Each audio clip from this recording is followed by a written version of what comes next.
This weekend sees your brother return to the cage. By the time we put this out, a really frustrating year for him. Cancelled bouts, COVID as well. Had a controversy with the UFC over rankings. What mood is it? Is there an air of relief around him to get back in?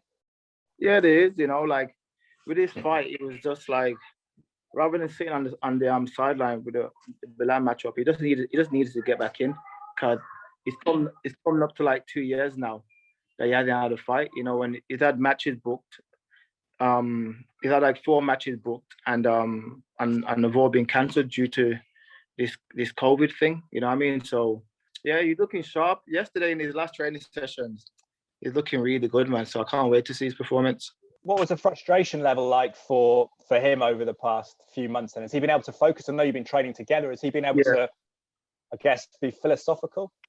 Yeah, he has. Like he's got the same mentality as me to a certain extent, where it's like if you can't control something, there's no point stressing about it. You know what I mean? So he just focused on what he could focus on, and that is just being fit, being sharp, and just being ready. So yeah, I didn't really. He was off for the one day, but he never allowed it to affect him for long. He just moved on from it. It's interesting is the guy he was supposed to fight, Khamzat Chimaev, there's reports that he perhaps has retired from MMA because of the COVID complications he's had. And your brother had it very difficult way, didn't he? Which is, we don't always expect that with elite athletes, but he lost a stone of weight. How concerning was that process? Yeah, it's very concerning. He came back in the gym and he tried to see how he could cope with it, and it affected his lungs and everything, but not to the extent that it's affected Khamzat, So, what do you make of the opponent, Belal Muhammad, coming in at late notice? Fought February the 13th, so it's a month before this fight. Yeah. What are the pros and cons of that? I suppose there's a level of momentum, but maybe fatigue at some point. I think obviously you're coming off a camp, so you're going to be fit. You know what I mean? So it's not like he's underprepared, but his leg got chewed up in that fight as well. His lead leg or something like that. So when you get leg kicks like calf kicks like that, you don't recover like after a few weeks. It takes a while to recover. So I think his body will be a bit knocked up. That'll be the cons. But I think the pro in his head is going to be he just want to fight. He's fit and he's got nothing to lose in a sense. You know what I mean? So yeah. What do you make of Belal? Do you feel that he's gritty, got an iron chin, but is he limited in terms of all-round game compared to your brother? All round, he hasn't got punching power. You know what I mean? So he tried breaks guys by just wearing on them with the pressure of strike into the wrestling. So, but we don't really see much. Like when you've been in the gym with somebody, you know what they're made of. You know what I mean? And like I said yesterday, my brother done 5 minutes, and he had 2 guys, me and somebody else on him, along with doing pad work, along with doing other stuff between. And he had us, and we was feeling the effect. You know what I mean? So that goes to show what conditioning he's in. So it doesn't matter what Belal bring, it's going to be a problem. What did you make of his UFC rankings controversy as well? I know Leon called it childish at the time, but said it was business. There's quite a lot of politics and sometimes a soap opera to the UFC, isn't there? Maybe compared to Bellator. How did Leon process all that? He was just like, I don't know. It was just ridiculous. You know what I mean? He couldn't even process it too much. It was just like, it's one of those things where it's like, I seen it as we're going to twist your hand to get our way. You know what I mean? Because there's been guys that have been in the UFC and they took 2 years out. You know what I mean? Like they just didn't want to fight. Whereas my brother had fights booked and they've been cancelled. So it's a different story. You know what I mean? And they never got removed from the rankings.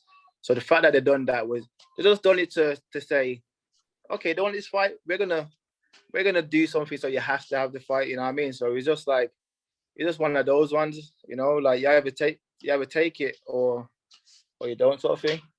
And beyond this, I know Leon's a professional, be focused on Belal Muhammad, but people have talked about Colby Covington as the fight they want to see. What's his take on the possible opponent after this one? He's just looking on that championship fight, you know what I mean? Like Colby could have stepped in. It's weird because I find it so weird, like the number 2 won't fight the number 3, especially when the number 3 is on an 8-fight winning streak. But he would happily fight Tyron Woodley at the time when he was on like a 2 or 3 fight skid. It just doesn't make sense, you know what I mean? So he's turning around saying, I ain't fighting him, why I'm going to fight him? It's like, he's number 3, that's why. I mean, he's got like the second longest winning streak in the UFC. Why would he not fight him? You know, but it seems like the welterweight division is turning into like, I don't know what the name is for it, but none of the top guys want to fight the top guys. Guys are calling out number 10 guys because they got a bigger name. You know what I mean? Rather than just fighting the ranked guys, they want to fight people for just the money's sake. Is that where the UFC should have an influence over it and say, no, it's about rankings, it's about caliber, not about profile? Yeah, the UFC shouldn't allow these guys, especially if it's like number 1 versus number 2, number 3 versus number 2 or whatever. The UFC should say, mate, you fighting him? What do you mean you're not going to fight him? Yeah, I mean, if it's a guy that's like number 15, you understand that. But a guy like my brother that's on the winning streak that he's on, how can he turn that fight down for no, you know what I mean, for no reason? Like, how is Colby going to get a title fight? How? After beating Woodley. Woodley's finished. Woodley's finished, man. I don't say that about a lot of fighters, but Woodley's finished, so I don't see how he thinks he's going to get a title fight after beating Woodley. And would you be confident your brother winning the title, beating the champ? Oh, yeah. Honestly, like, since that loss, it's crazy because people say, oh, he lost against Usman. But that was like 6 years ago. And I mean, and the improvement that he's made since then, it's shown in his performance because he's been undefeated since then. You know, even Usman himself said Leon was the toughest fight, you know what I mean, that he'd had. So it's like all of these things, it just goes to show like the level that my brother is at, even back then. What's the adjustments he's made you feel that would beat Usman this time around in terms of his... It's his wrestling and using his overall game.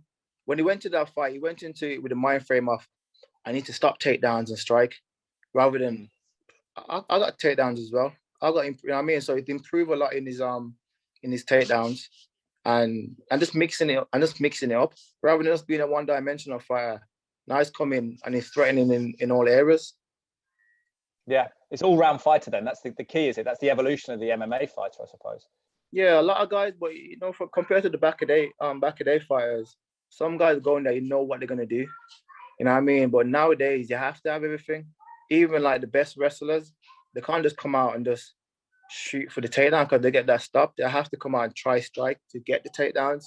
You know what I mean? So that's the way to get the sports going. Yeah, it's fascinating. Well, we wish Leon the best of luck in his match.